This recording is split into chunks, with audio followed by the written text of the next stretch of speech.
All right. Good morning. Good afternoon, everybody. My name is Jason Flame, and welcome to the Master Motivation Monday Motivation Show. And I am joined here today by Mr. Michael Chabot. And Michael is a husband, a father, an ice hockey coach, and a player, and in the top 1% for the mortgage industry.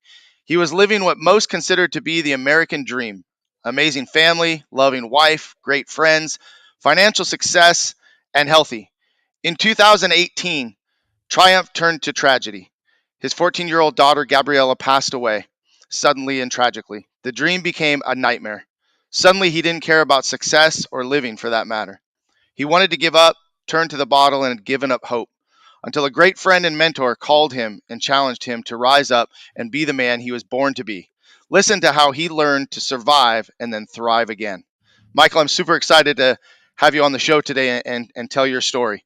Hey, thanks for having me. And man, that intro had me pumped up, man. That was awesome.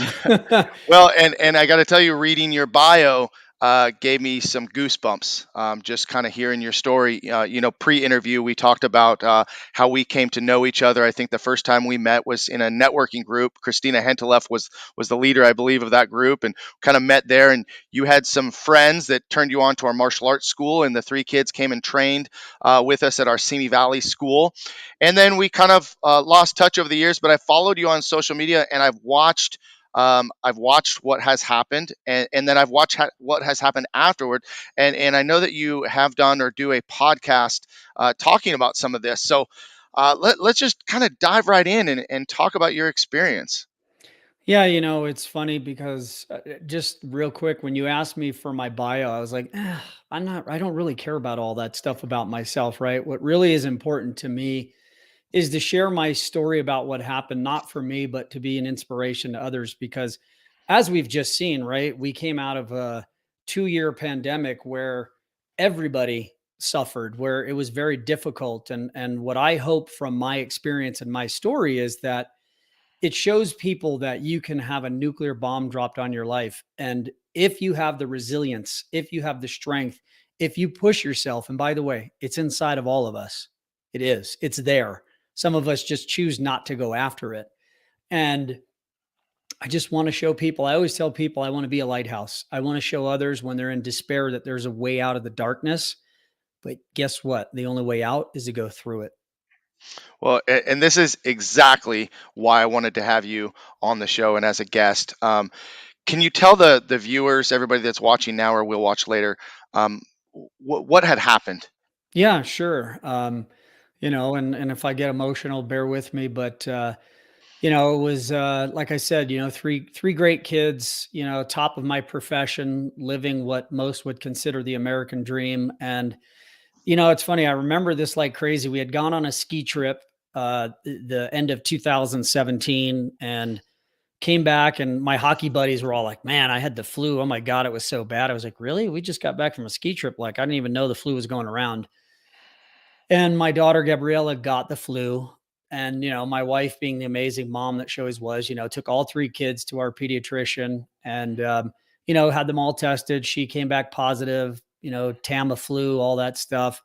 And she was feeling better, and she was feeling better. And then one day she walked up the stairs in our house and she said to my wife and I, this was on a Tuesday, in February of 2018, she said, I feel like when I walk up the stairs, I can't catch my breath. And we both were like, well, that's weird. Let's go to the doctor and see what's going on. So my wife called the next morning and made an appointment for her to go to the doctor. They checked her out and, they did the normal. And unfortunately, I think doctors need to do more. And as a parent, what I will say to you is I didn't know about this, but let me just finish the story. So she went to the doctor. He listened to her lungs, listened to her heart, and he was like, "Oh, it's if she doesn't feel better in the next few days, we'll do an X-ray." And and so the next morning, Thursday, she woke up and I was like, "How do you feel?" She's like, "I feel okay. I want to go to school." So I drove her to school and kissed her goodbye, told her I loved her, and around 11 o'clock, she texted me and said, "I don't feel good. Can I come home?" I said, "Yep. Text your mom and she'll come get you." So my wife went and picked her up. She then said, "Hey, I'm to my wife, I'm tired. I'm just going to put on my pajamas and take a nap." and, hopefully I'll feel better. She put on her pajamas to take a nap. And my wife went in about 20 minutes later to check on her, and she wasn't breathing. Mm. And, unfortunately, she went into cardiac arrest and passed away. And we had to do an autopsy because she was a minor. What we found was that she had what's called myocarditis, which is what we've been hearing a lot about with a certain thing that people have been getting, right? Causing Mm. people to get myocarditis. And it's basically an inflammation of the heart. And if it's not caught quickly, it's fatal. And, as a parent, I had never heard of myocarditis. And what I will tell you, Jason, is I remember that day I was in my office, and my son, who was 12 at the time, called me, and he calls me Papa, and I heard him say, he's like, Papa, Papa. And I knew immediately something was wrong. And my wife got on the phone and told me that, Gabriella wasn't breathing, that paramedics were there. And I remember walking out of my office, racing to my car, and the whole way there driving saying, God, please don't let her die. And I got to the hospital, and I went in, and one of the paramedics was there. And I knew as soon as I saw his face, I knew it. And, just I'll share with you a few things from that day. They put us in a chapel, and we had a chaplain with us, and he said, he kept giving us updates, like the doctor got her heart beating, but there's this and that. And it's funny, I tell everybody, I can't imagine what that doctor had to go through that day, coming into the room to tell us that our daughter had passed away. I can't imagine what that had to be like for him, you know and so I remember when he came in, and he told us that she had passed away. As a father, right? You feel like your job is you're the protector. It's your job to protect your family. And in that moment, I felt like, man, I failed my family. I failed my daughter. You know, and then the next thought that came into my brain was, all right, how do I get my family through this? Like, how do we move forward from this? How do Right. I get my two other children, who at the time, one was 12 and the other was 17 going on 18, and was, not even 6 months away from going off to college? Like, what can I do to help these kids get back on track and to have the best life they can? And, it's interesting. I remember the doctor saying, do you guys want to go back and see her? And I was like, I don't know if I can Mm. in that moment, Right. And then I heard a voice just say, if you don't do it, you'll regret it for the rest of your life, you know? And so, went back there, and I promised her in that moment that I would honor her with the rest of my life. And, I remember coming out of walking through the ER, and all the nurses, all the doctors, all the volunteers were in tears. They were all crying. And I got an email not 3-4 months later from a mother who said, I just want to let you know that my son was volunteering in the hospital that day and saw what happened. And he's inspired now to become a doctor and to help people, so that what happened to you doesn't happen in the future. And so it's these little moments that you experience, right? Mm-hmm. And so that's what happened. And I'll be honest with you, for about the first 3 months, I was just on autopilot. I was in shock, right? I was like, okay, it's my job. It doesn't matter how I feel. It's my job to make sure that my kids get back on track. Like, I had my son back in school like a week later, and the counselor called us, and we went in, and she goes, he's not ready to be here. Like, school's just Mm-hmm. not important right now. Right. And I needed to hear that. And, it was tough. And I think, and I said this, I eulogized my daughter at her service. And, what I said was, before my daughter's passing, I had kind of lost faith in humanity and people. I really did.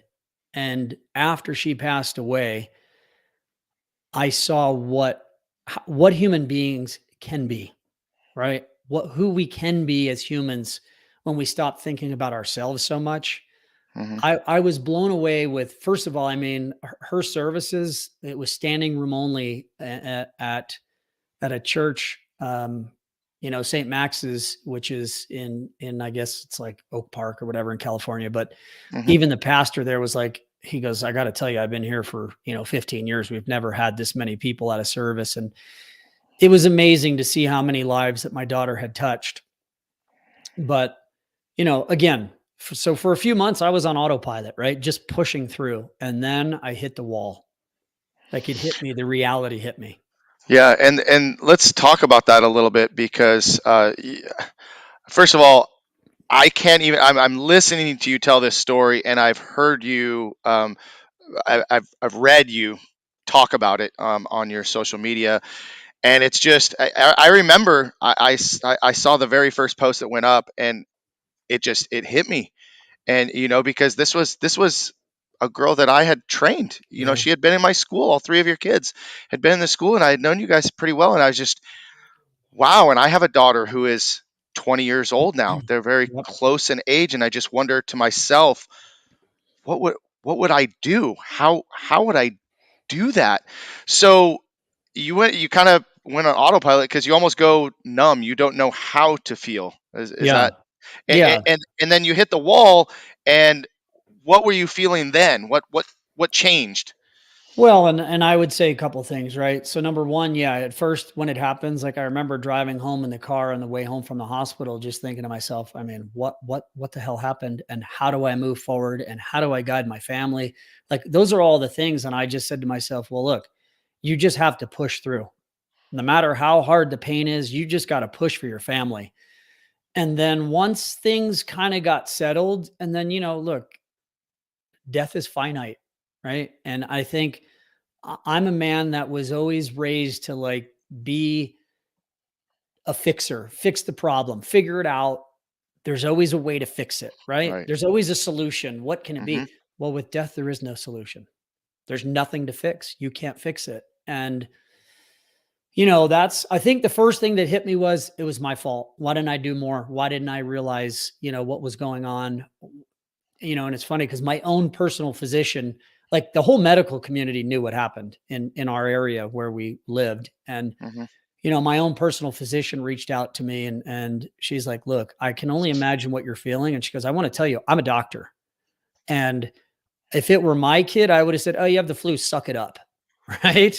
Mm. And so she's like, you did more than what most people would have done. And because that's the first thing is you blame yourself. You blame yourself. And then what happens is you wake up one day and the reality is this is that my daughter's gone and she's never coming back. I never get to see her have her first kiss. I never get to see her drive a car, go to her prom, graduate high school. And those are the things that just gut you. It's gut wrenching.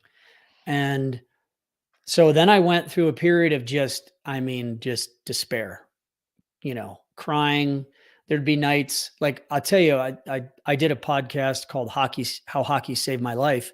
And ice hockey did save my life because of the guys that I know, the community, the coaching. But I tell this story is like I would go and play and I would be okay on the way there. And then on the way home, as I was going home, it would hit me. And there would be nights where I would cry or I would literally scream at the top of my lungs, man, because I had to get the pain out, right? I had to get it out.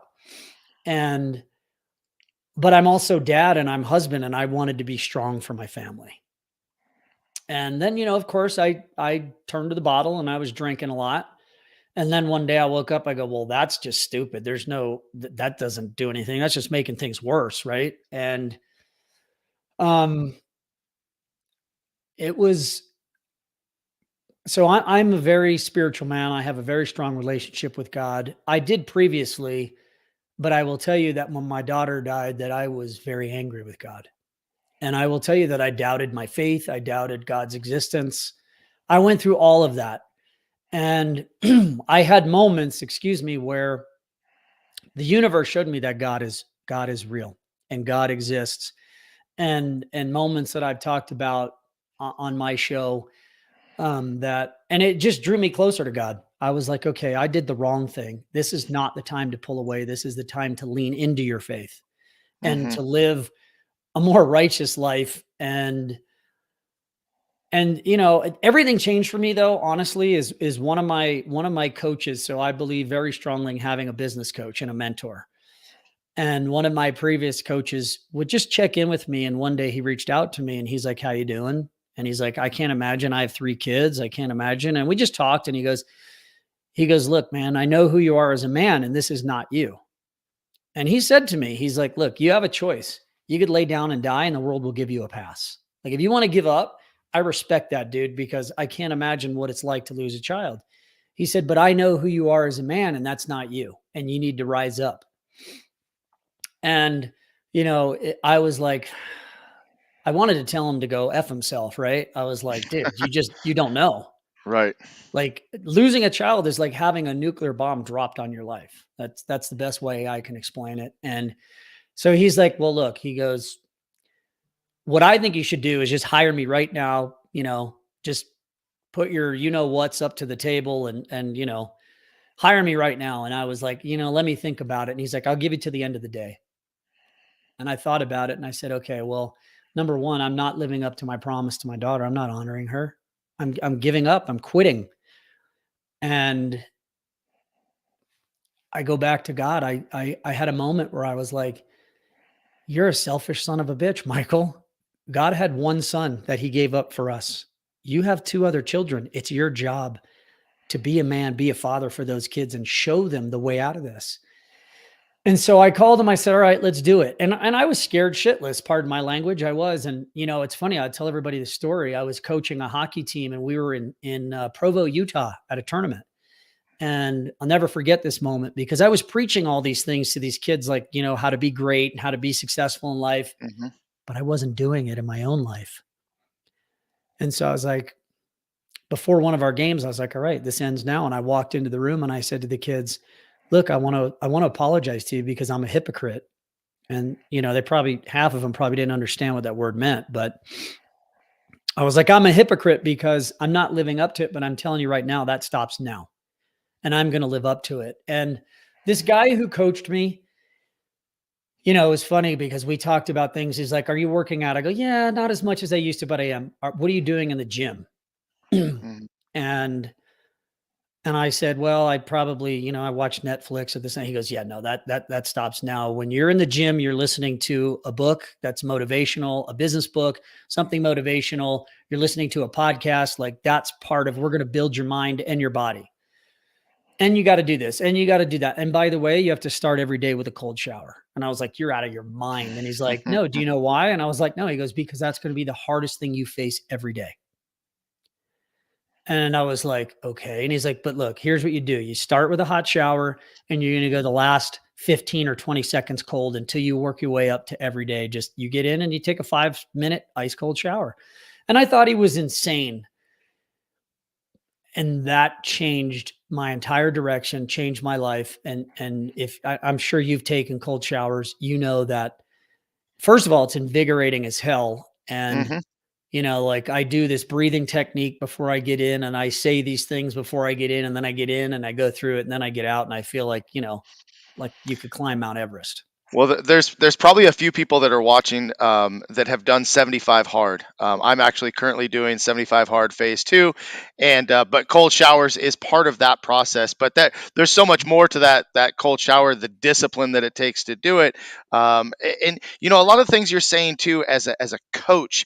Again, people that are watching. Um, that we go through the motions sometimes and we get into this rut where we're preaching and we're telling people to do these things, but we're not really doing it. We're not really pushing ourselves. And then on top of that, you have this promise that you made to your daughter to be that man. And so we have kind of this sense of almost shame, maybe. Um, 100%. right. And then, but how powerful for you that you were able to find someone that became a mentor, became a coach. I know that I've worked with several coaches in my time, and sometimes it's very uncomfortable, very it's just way outside your zone, and you don't want to believe it, you don't want to do it because you don't it's just that that feeling I'm talking about, right? 100%. But then once you accomplish it, once you do it, once you follow through with it, and time goes on, you start to reap the benefits and the rewards of it. So talk a little bit more about how that coach continued to push you and mentor you, and some of the other things that maybe he helped change your life. It's funny is because he really was, and I did this episode a long time ago so I created a podcast called My Journey to Hope. And basically it was how I came from despair and learned how to survive and then thrive again, and how I found hope after the loss of my daughter. And he was the spark. But it was funny because guys like Ed Milet, guys like Andy Frisella, guys like Tom Bilyeu, they're the ones who really changed my life. But it goes back to him because he inspired me to go out and find these guys, right? And I remember Tom Bilyeu, who runs a site called Impact Theory. He there was an ad on one of the podcasts I was listening to, and it was him, and he said motivation is bullshit. And I was like, yeah, dude, you're right, because motivation doesn't last. Like, you can be like, oh, I'm so motivated, but then when the real work comes, right? And so I would listen to a lot of his stuff in the gym, and I would listen to people who would talk about their stories about, how they were abused as children, or this happened or that happened. And I'd be like, yeah, you have no idea what it's like, right? I was like just angry. And then one day I had this epiphany. I was like, look, but their story is their story. That's their pain. That's their experience. That's their moment. That was the turning point for them in their life. And what I like that you're saying is, it's really easy in today's society to be a lazy, and get distracted and bury yourself in Netflix and Hulu and whatever you want to call, whatever it is, whatever streaming service it is, on Instagram, we're on Facebook Live, on anything, right? I think it's so easy to be distracted, but it's also, and this is what I tell every kid that I coach, now more than ever, every tool is available for you to be the greatest version of yourself.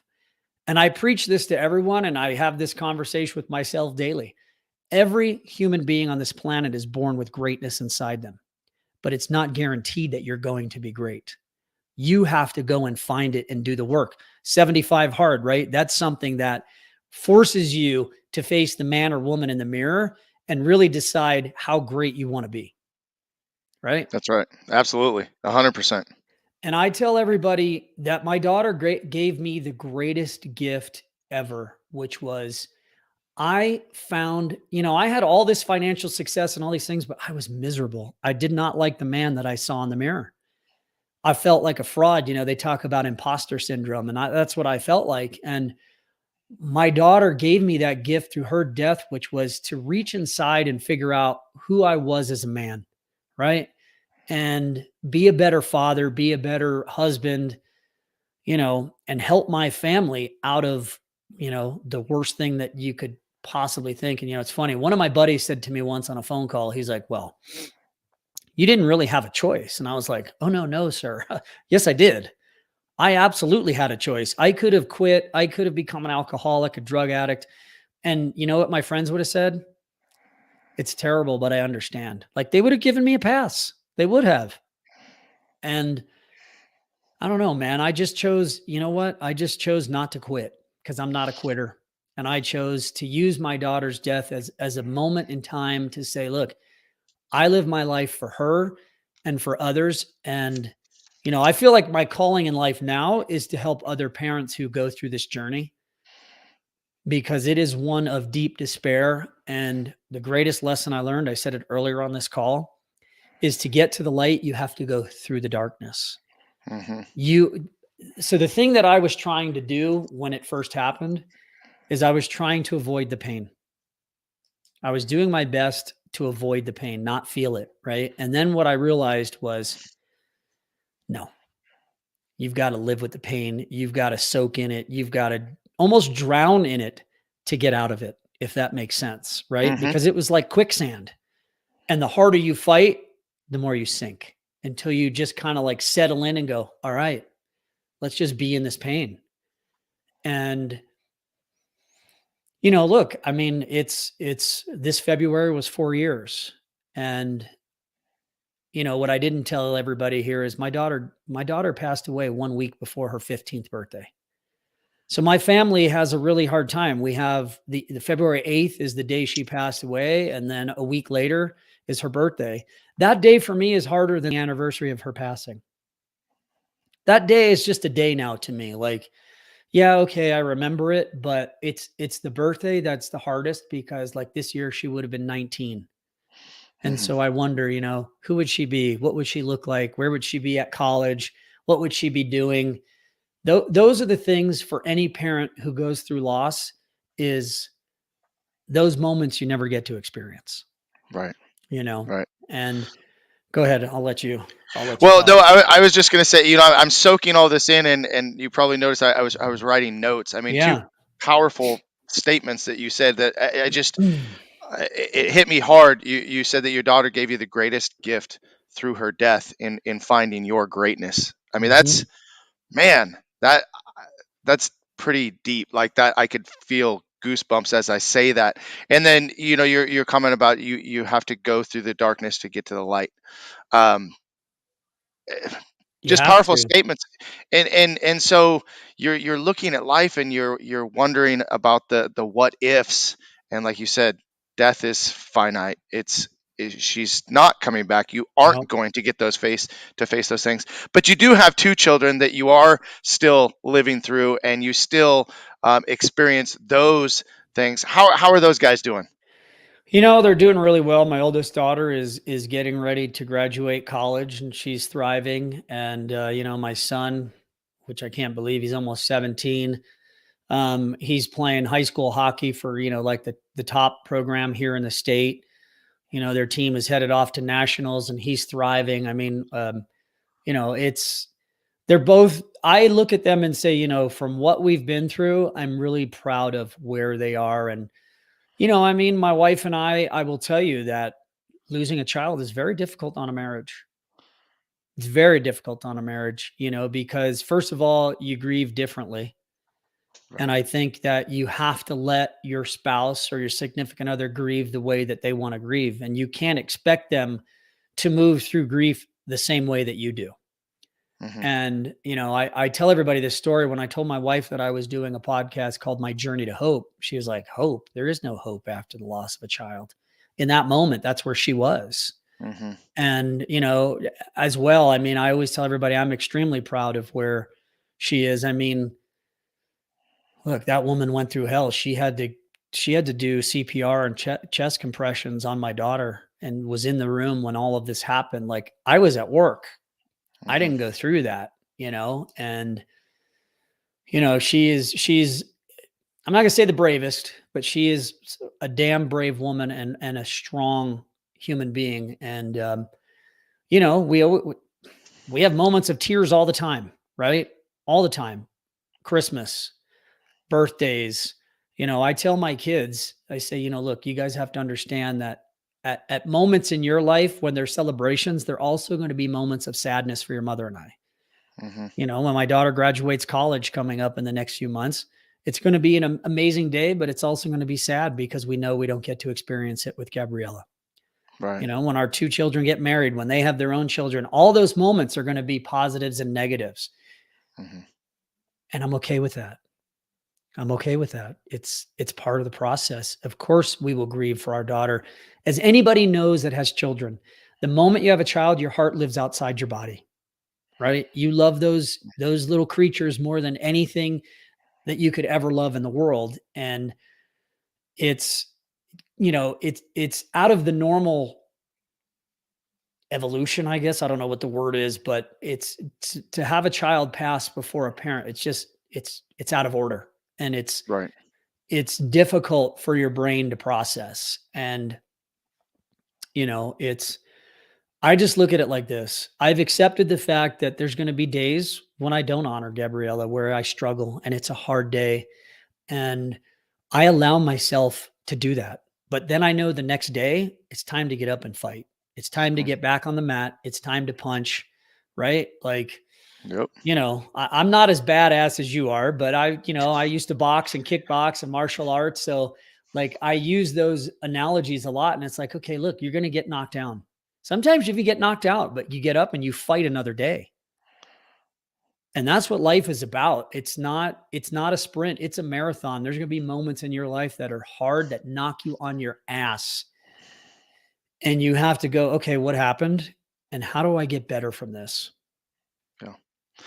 Well, I have to beg to differ that you are not as badass as I am, because for you to be on this podcast right now and just talk about everything that you are, I think it shows tremendous just courage and being vulnerable and allowing everybody to share in this right now. So I really do appreciate it. And you mentioned that, the death of a child is very hard on a marriage. What advice do you have? Um, if anybody should watch this that is going through this, what would your advice be to them? My advice would be is number one, you got to get into counseling. You need marriage counseling. It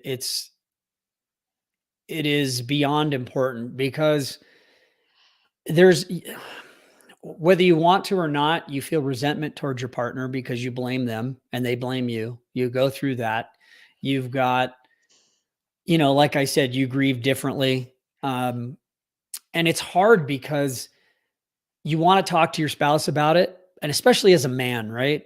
As a man, the way we're raised, you talk to your spouse about it and then she cries and then you feel terrible. So then you don't want to talk to her about it, right? Because you don't want to upset her. You know she's already upset, Right. right? And so it's just it's a very difficult process, and I would say that my wife and I, we went to marriage counseling and that helped us tremendously. And just the inner work. You talked about me being vulnerable. One of the things that before Gabriella's passing is that I never shared my feelings ever. I always had this persona, Hmm. right? And what I realized is that, and this is what I've told my son since day one that Gabriella passed away, is a real man cries. A real man talks about his emotions, right? A real man faces those fears and talks about how he's feeling. And that's what makes a man the most badass, in my opinion, right? Yeah. Um, and so I just go back to this one thing, which is God gave us all something inside of us, right? But most of us distract ourselves from it because it's too hard. Hmm. It's too hard. And we're never really taught from day one. It's like, look, everybody else says, oh, you could be whatever you want in life. But nobody ever tells us it's going to be hard. It's going to be really hard. And there's going to be days when you're climbing that mountain and you get knocked down more than halfway. And guess what? You just got to get back on the climb. You just Hmm. got to keep climbing. Right. And look, I'm going to be 52 years old this year. I'm getting old. And the reality is that there's no coasting. Right? There's no coasting. Like my son, he made this hockey team like it was a huge accomplishment. He worked his tail off. And when he made the team, I said, guess what? Now the real work begins. Right. Right. And I think that's the lesson that I always hope to pass on to everybody in life is like, look, there are people who are successful in life. It's not because they're lucky. It's not because that they were born into it. And some are, but guess what? The majority, guys like Andy Frisella and Ed Milet and Tom Bilyeu that I talk about, these are guys that have worked their tails off and they continue to work their tails off. Working out, like being in the gym and being in shape is one of the best things ever and the best teachers of life, right? Because you can work out really hard and get in shape, but then can you quit?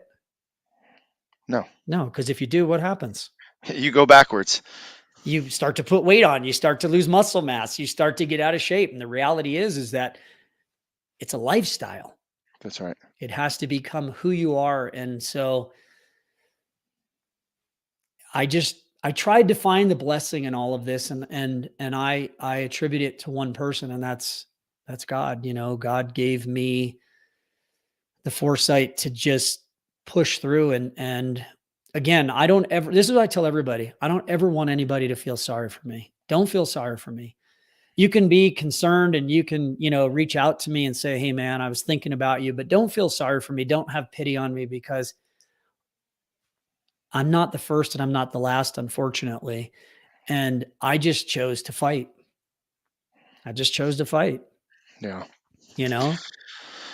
No, I get it. It's as you are talking about certain things, I think about how I talk to my kids and my students. And you're talking about your son making the team, and how now making the team, that's when it really begins. It's like what we say about black belt. It's really hard to earn a black belt, but it's even harder to be a good black belt. It's really hard to get in shape, but it's even harder to stay in shape. It's 100%. really hard to start a new diet or new eating pattern, but it's even harder to maintain it. That's like going back to what you said, and I've listened to Andy Frisella so many times about motivation being bullshit, right? I mean, Yep. and the title of this show is Master Motivation, but really what it's all about is inspiration and Yes. the discipline that it takes to stay motivated, because in the end, that's what keeps you fighting. That's what keeps moving you forward. I want to talk a little bit about your podcast, and you mentioned it a couple times, Yeah. but tell us a little bit more. Obviously, I think we know why we started it. Tell us about some of the guests and some of the experiences that you've had on your show. Yeah, it's funny. So before that, real quick, is you talk about discipline, and Jocko Willink, I love. He's discipline Mhm. equals freedom, and that is the truth, right? Like discipline is the key to success in anything you do in life. If you Mhm. have discipline, you can be successful in anything you set out to do. And but it's interesting, through my travels and through my studies, the brain is in our head, is meant to protect us, right? So when the alarm goes off at 5 in the morning and you're nice and warm under the covers, what does your brain say to you? 5 more minutes, stay, it's 5 more warm, you don't minutes. you don't need to go for that run or go to the gym, it's cold. And that's where the battle is. It's right there in that moment. And I read this book called 54321. I don't know if you Mhm. know it, and I'm blanking on the Have not. author's name right now, but it's funny because she talks about it and she goes, I wanted to get in shape. And she goes, one night as I was laying in bed and I was like, I'm getting up at 5 in the morning tomorrow. And she said, my brain was like, yeah, no, you're not. And she said, and then I heard 54321, like something was on the TV and it was a rocket launching. And she's like, all right, that's it. Tomorrow morning, I'm going to launch my lazy ass out of bed like a rocket. And what she realized is, and their scientific study is, when you count down 5, 4, 3, 2, 1, go, your brain, it fires you, right? You have to go, you have to trigger. And I'll Mhm. tell you, there are days when I have to get up early and I'm like, oh, fuck, I'm tired. And then I go 5, 4, 3, 2, 1, up, and you get up. And somebody said, like, well, why can't you do 1, 2, 3, 4, 5? No, because there's numbers beyond that, Right, right, right. I right? think is that Brene Brown, It's not Brene Brown. I'm going to look it but it up. I sounds like can't believe something from her book. I'm blanking on her name right now, and I apologize, but I'll get it to It's okay. you. It's a great book, but I'll go back to the question that you asked me, which is in regard to my podcast. So, Yes, please. I started my podcast, My Journey to Hope. It's my journey, the number 2 hope, because I just wanted the world to know my story, right? It was crazy. Like when I first was doing stuff on Facebook, I heard from people all around the world who Mm. had heard about what happened to my daughter, around the country, around the world. And so I started that podcast just to tell my story, which was, okay, here's how it happened. Here's how I learned, like I said, to survive and now thrive. And I want to be a lighthouse for you. And I went to this amazing mastermind, this guy named Gerard Adams, who's like this huge success. And he put on this 3-day thing in Los Angeles.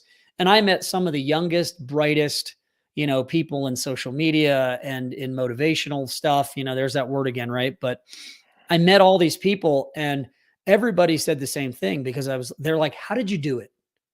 And I said, well, I made a decision. And that was the difference. I made a decision to fight. I made a decision to live. I made a decision to learn, and I made a decision to grow. And so everybody said, that's your next podcast. And I was like, what are you talking about? They're like, something around decision. And so I was brainstorming with a buddy of mine, and we came up with a daily decision. And the reason I called it that is because we all have a decision to make every day, to either get up and fight and work towards achieving our goals and finding that greatness, or going further away from it every day, Mhm. right? We have that decision to make. And that's why I said, some days I win, some days I don't, right here, right now, I have this book from Andy Frisella, The Power List, right? Which You write 5 things in it every day, and you either win the day or you lose. Right. And so it was born out of that. And I've had some amazing guests. Like, I have this book on my desk right now, which it's one of my favorites. It's called Reinventing Yourself by Steve Chandler. And Hmm. it's, I mean, what an amazing book. I've had him on my show. God, the list goes on and on. I can't even remember how many, but I've been so blessed to have some people that have gone through such adversity and have achieved such great success in their lives, that it motivates me. And then, after I'm done interviewing, I'm like, oh my God, I'm not doing enough. I got to do more. Like, Well, so mm, I'm glad that you brought that point up right there, because when we start reading and we start listening to these people, you start to ask yourself, like, am I doing enough? I feel inferior because I'm not doing that. So you do feel that from time to time. oh, all the time, of course, I mean, it's interesting because before my daughter's death, my biggest thing was money, right? I want to make more money, more money, more money, more money. And look, I never tell money's a good thing. It gives you freedom. It gives you choices in life, right? Right. But it's not all about the money. It's about, like, for what I do in the industry I am, for me, it's about helping other people get what they want, right? Allowing their families to buy a home, buy that dream home, buy that second home, whatever it is. That's what I do. And if money's a byproduct, then great. For me, it's now about, like, look, how far can I go? How much how far can I push myself? How much can I learn? How many people can I learn from? And then can I inspire to learn? At the end of my life, I want to see a list of people that say, Michael, your story inspired me to find my greatness. And look what I did with my life, learning from your story. That's the juice for me. But Mm. 100%, going back to what you said, I mean, I listen to Andy and all these guys all the time, and I'm like, oh man, I'm not doing enough. Like, I will keep this statement political free, but Andy challenges his listeners to have a voice on what's happening right now in the country. And I will tell you that every day I struggle with, maybe there's something that I do in that direction, but I'm afraid that it will affect my everyday career, if that makes sense, without going I, too deep into that. I mean, I could understand that 100%. I think Yeah. you know Yes. that I'm in a similar position, that if you go too far one way or the other, how is that going to affect the people around me, the people that I do business with? Of But yeah, course. I totally get it. Um, Listening to Andy Frisella sometimes, I don't know if you get that. I was listening to him for a really long time, like every time I would do my cardio, and I would Mhm. almost go through my day where I almost had a short, not attention span, but my patience with people is very short, because you hear the excuses every day. I Yep. can't do this because of that. I can't do this because of that. There's always an excuse. There's always a reason in their mind, and I started almost getting, not necessarily bitter, but like I just didn't want to hear from other people sometimes, because it was just so, that's so, he's so intense when you hear that. Um, but on the flip side, putting a lot of those things, like I said, I'm doing 75 hard phase 2 right now, and I love that same mindset of, I was never a reader. I did not like reading. But Right. you know why I didn't like reading? I didn't like reading because I was reading the wrong books. Yeah. Now I'm reading with a different purpose. Of The course. books I'm reading have meaning. So I would love to hear some of your book recommendations as Oh well. my So god, I yeah. have so many. I can kind of see my bookshelf from here, but oh my god, put me on the spot. There's so many great ones that I've read. God, I got to think about this now. Um, I There's a lot of great books by Gabby Bernstein. I don't know if you know who she is. She wrote a book called The Universe Has Your Back. Actually, I'm reading this one right now, which I really like, which I just happen to have them on my desk. It's called Calm the Shit Down, or the F Down. And Right. it's like how to control what you can accept and what you can't, so you can stop freaking out and get, because I'm a control freak, dude. And I think most people who have A-type personalities like to be in control. And that's another thing, by the way, that I realized with losing my daughter is, like, you can't control everything. Right. And you have to accept that. Um, I want to go back to, oh, by the way, um, probably my favorite book of all time that I've read is called Man's Search for Meaning. And it is a book about a gentleman who lost everything in the Holocaust and was a doctor in the concentration camps. And it was interesting because he said you could always see that moment when people lost hope and they would die. And he said Mhm. it wasn't for medical reasons. It's because they literally gave up their will to live Mhm. and just died because they no longer wanted to live. And look, I want to go back and tell you guys this. When Gabriella first died, there were many nights when I went to bed and I would say to God, please, God, take me during my sleep, please. I can't live. I can't deal with this. Just please take me. I want to die. I don't want to be here. And then by his grace, I woke up every morning and was like, all right, I guess he's keeping me here for a reason. Right. And Mhm. and that's, that's in the old days, the old Michael would never share that, but I have no problem telling you. I mean, that's how dark it was. I wanted to die. I did not want to live. And as any parent will tell you, like, I mean, we would all step in front of a bus for our children, right? And I Mhm. would just say to God all the time, like, why didn't you take me? I'm a miserable prick, right? Like I'm unhappy. She was the happiest, most loved person that I knew. And why didn't you take me? But I don't question what God did. And it's funny. And I know I'm going off on a tangent here for a minute, and I apologize, but I'll never forget this story. My friends, who are really good friends of ours, I coached their son in hockey, and she said on the way home from our house that day, um, their son said, "Mom, why did God take Gabriella? She was such an amazing person. Like, there's so many bad people in the world. Why did she have to die?" And their daughter, who was at the time, I want to say like in eighth grade, said, and I'll mention his name, Tim, if you were walking through a field of flowers, wouldn't you pick the most beautiful ones? And I thought, Oh, wow, wow. like that hit me. And I was like, okay, God called her home for a reason. She had to go home for a reason. And my one of my buddies said to me, he goes, look, you now have a chance and a blessing and a gift to live your best life for God, for your daughter, and live it in a way so that you know that you get to spend eternity with her. And look, I know some of those of you listening and watching this probably, I don't challenge whatever your religious beliefs are.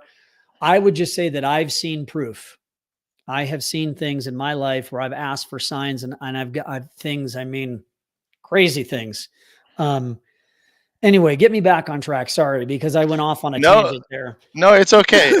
Everything you say is going to serve a purpose for someone that's watching. So I appreciate the stories, and I love listening to you speak on this.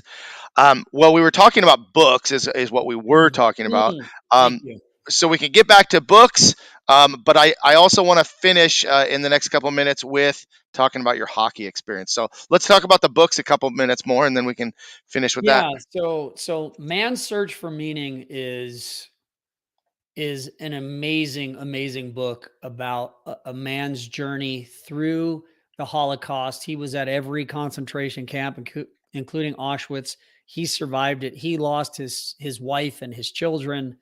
Um, I mean, just about as horrible as can be. And that book really put a lot of things in perspective. And it's funny because most of the people who are at the top of their game have read this book. And it's a tough story. I won't lie to you. It is definitely it's a rough one. The other book that I love to death, and man, I am just having a senior moment today that I'm blanking on the name, and I'll send you these so you can share them with your listeners and your Yeah. viewers. But it's about it's called Growth Mindset, and it's Okay. about either you have a growth mindset or you don't. What I realized is I didn't.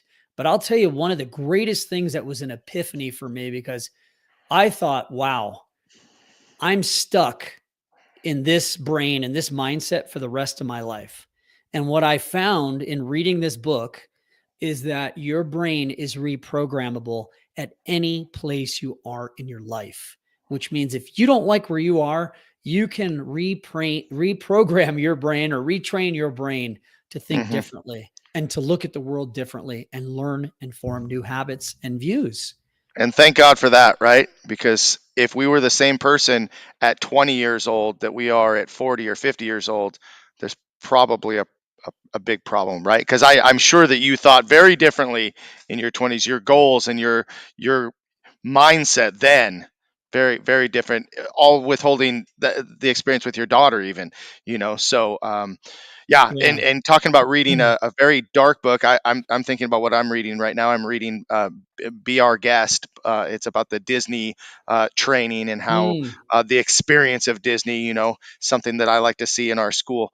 Very, very contrast there. So interesting. I'll look forward to reading something a little bit more deep coming soon. So yeah, I will definitely ask you for your book recommendation. So let's talk about hockey, because we're in the last few minutes here, and I know you got some hockey fans that are watching right now. I'm sure the McCoys are watching, Gina or Ryan or both. They've been asking me. Because we switched our schedule, right? Yeah. When is Michael coming on? I said that we had to switch. He was in Cabo, so don't worry about it. But so you still play hockey and you coach hockey. I mean, that's pretty damn cool. I do. I play old man hockey, and I love the game. I was born in New Jersey, and I learned to skate on an outdoor pond when I was a little kid, and just never got away from my love for the game. I mean, I absolutely love it to death. All the greatest friendships that I have in my life are from hockey. I mean, all of my best friends are through hockey. And I still play today. And then, I discovered, it's funny. My son started playing in-house or rec league hockey, and they had some dad coaches on the ice, and I was up in the stands just like this. Just so finally, I went to the guy who ran. I was like, "Can I please help?" And he was like, Right. "Absolutely. You got to get certified and do these things." And that was, I guess, well over 10 years ago. And There's you that know, A personality, right? That A type yeah, yeah. personality. But Couldn't sit and watch. so I love the game of hockey because it's given me so much. And again, like I said, I mean, it literally saved my life. And I love mentoring young men and women. I love saying to them, like, look, you truly can be anything you want, but understand this. That journey is not easy. You want to go to the NHL? You can do it. But when Right. everybody else is playing video games, you better be shooting pucks. You better be, stick handling and working out in the gym and doing all those things that make you stand out above everybody else. And so Hmm. I think sports are the greatest teachers in life because it all translates to our lives. And Hmm. what I would leave anybody listening to this with is that look, you're going to go through hard times in life. You're going to have tragedies that hit you, and it's going to be hard. But know that inside you is a lion or a lioness, and you can get through it. But you got to do the work. You got to push through it when the odds are insurmountable and you want to just lay down and die. You can do it. And remember, your actions will inspire others to do the same. That's why we're all here. I'm going to leave you with a great story. Okay. It's about the redwoods that grow up in Northern California. And I love this story. So it's about a guy, and he said, we went on a tour and they talk about the redwood trees. And the guy who gave him the tour said, look, do you know why that they survive winds and fires and rains and earthquakes and mudslides? And I'm thinking when I'm listening to the story, well, yeah, it's because the roots go really deep down. No, redwood trees' roots are very shallow, and they reach out and they hold on to each other. So when the winds come and the storms come, they hold each other up. And sometimes one tree holds the other up more. And to me, that is the perfect metaphor for us as human beings and as a society. It's time for us to reach out our roots. It's time for us, when people are in despair and need help, to show them the way and hold them up and help them have the strength to get through whatever they're going through. That's why I say I want to be a lighthouse. I want to take what I've learned and just pass it on to others, you know?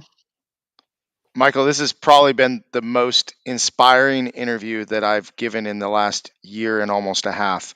I'm so thankful to have you on the show today and to be able to listen to you and just to catch up after all this time that we haven't seen each other. Thank you so much Wow. for everything today. I was honored to be a guest.